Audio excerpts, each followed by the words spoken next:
আসসালামু আলাইকুম রহমতুল্লাহি ওয়া বারাকাতুহু। আলহামদুলিল্লাহ, আমাদের এই খামারে মুরগিগুলো আমরা আজকে বিক্রি করে দিয়েছি। তো আমাদের এই মুরগিগুলা পর্দা কোম্পানি বাচ্চা, এখানে 2700 বাচ্চা নেওয়া ছিল আমাদের। তো 2700 বাচ্চার ভিতরে আমরা এখান থেকে 300 বাচ্চা আমাদের পাশের শেডে আমরা নিয়ে নিয়েছি, কেননা এই শেডে অনেকটাই ঘন হয়ে গেছে এবং পর্যাপ্ত পরিমাণ গরম পড়তেছে এখন। এই কারণে আমরা পাশের শেডে আমরা নিয়ে নিয়েছি, যেহেতু আমরা পাশের শেডের মুরগিগুলো আমরা কিছুদিন আগে বিক্রি করে দিয়েছিলাম। তো সেই মুরগিগুলার যেই লিটার ছিল, ওই লিটারগুলো আমরা পরিবর্তন করি নাই। ওই লিটারের উপরে আমরা এখান থেকে 300 মুরগি আমরা পাশের শেডে নিয়ে নিয়েছি। তো যেহেতু বাচ্চা নিব না এখন, এই কারণে আমরা ওইটার লিটারটা আমরা পরিষ্কার করি নাই। ওইটার লিটারের উপর আমরা এখান থেকে 300 বাচ্চা নিয়ে নিয়ে তো এখন পরিবর্তন করব।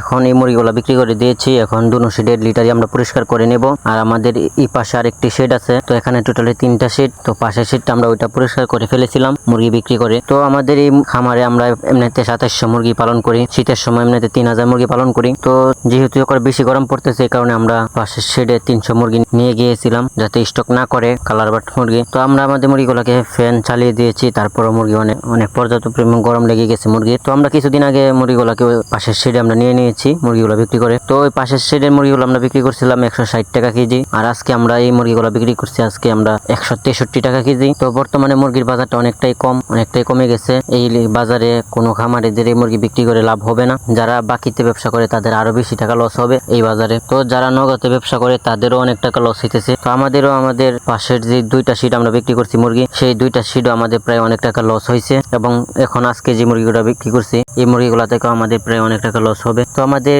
যে মুরগিগুলো আজকে বিক্রি করছি, এই মুরগিগুলা বাচ্চা নেওয়া ছিল আমাদের 37 টাকা করে। তো এর আগে যে মুরগিগুলো আমরা বিক্রি করছি, ওই মুরগিগুলা বাচ্চা নেওয়া ছিল আমাদের 44 টাকা করে। তো বাচ্চার দামটা পর্যাপ্ত পরিমাণ অনেক বেশি টাকা ছিল। এখন বর্তমানে বাচ্চার রেটটা অনেকটাই কমে গেছে। আজকে মেসেজ দিয়েছে বাচ্চার রেট 16 টাকা করে। তো এখন বর্তমানে বাচ্চা নেওয়ার ইচ্ছে নাই। আমাদের 10টা শেডের ভিতরে আমাদের 4টা শেড খালি আছে, যেহেতু আজকের এই শেডটা মুরগি বিক্রি করে দিয়েছি। এই শেডটা সহ আমাদের 4টা শেড খালি পড়ে রয়েছে এখন। তো 2টা শেড আমরা পরিষ্কার করি নাই, 2টা শেড পরিষ্কার করে তারপরে আমরা কিছুদিন পরে আমরা বাচ্চা নেওয়ার চেষ্টা করব। আমাদের যেই 4টা শেড খালি রয়েছে বাচ্চা নিয়ে নেব। তো বাচ্চার দাম বাড়বার আগে আমরা বাচ্চা নিয়ে নেব। তো এছাড়া আমাদের বাকি যে 6টা শেড আছে, ওই 6টা খামারে আমরা বাচ্চা নিয়ে নিয়েছি অলরেডি। তো এক একটা খামারে এক একটা বয়স এক এক রকম, আমরা 8 পিস করে বাচ্চা নিয়েছি, কারণ একসাথে বাচ্চা নিলে অনেকটাই ক্ষতি হয়। এই কারণে আমরা 8 পিস করে বাচ্চা নিয়েছি এক এক খামারে বাচ্চা। তো আলহামদুলিল্লাহ, এমনিতে মুরগিগুলো অনেকটাই সুস্থ ছিল, মুরগিগুলো অনেকটাই ওজন অনেকটাই বেশি হয়েছে আলহামদুলিল্লাহ। পদ্মা কোম্পানি বাচ্চা ছিল। তো আমাদের মুরগিগুলো আমরা কিছুদিন ওভার পালন করেছি, যেহেতু বাজারটা অনেকটা কম ছিল,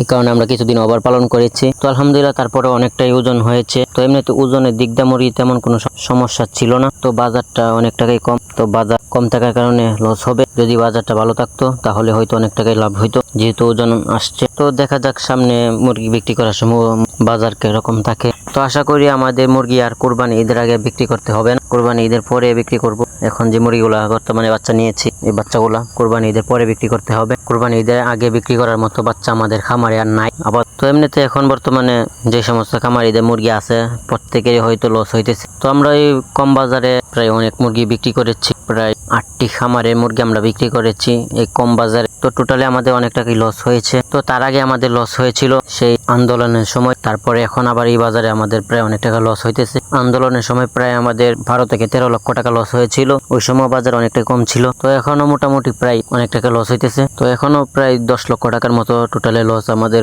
হয়ে যাবে 8টা শেডে। তো দেখা যাক সামনে কোরবানি ঈদের পরে বাজারটা কিরকম থাকে, কারণ কোরবানি ঈদের পরে আমাদের আবার নতুন করে মুরগি বিক্রি করতে হবে, যেহেতু এখন বর্তমানে বাচ্চা নিয়েছি। তো এখন বর্তমানে বাচ্চার দামটা অনেকটা কম আছে। খামারি যাদের খামার খালি, তারা বাচ্চা নিতে পারেন আপনারা, কেননা বাচ্চার দামটা কম থাকলে তখন মুরগি বাজারটা একটু ভালো থাকলে লাভ হয়। তো আমরা আমাদের যে 4টা শেড খালি আছে, সেটা আমরা বাচ্চা নিয়ে নেবো বাচ্চার দাম কম থাকতে। কেননা যে মুরগিগুলো আমরা বিক্রি করছি, এই মুরগিগুলো বাচ্চা অনেক দামে নেওয়া ছিল আমাদের, এই কারণে আমাদের আরো বেশি টাকা লস হইতেছে, কারণ বাচ্চার দামই প্রায় অর্ধেক টাকা বেশি। তো আশা করি কোরবানি ঈদের পরে হয়তো বাজারটা বাড়তে পারে, কোরবানি ঈদের আগে হয়তো বাজারটা আর বাড়বে না। তো তারপরেও দেখা যাক বাজারটা কিরকম থাকে, কিরকম হয়। তো আজকের ভিডিওটি এ পর্যন্তই। সকলে ভালো থাকবেন এবং সকলে আমাদের জন্য দোয়া করবেন, সকলের কাছে দোয়া চাই। তো আজকের ভিডিওটি এ পর্যন্তই। আল্লাহ হাফেজ।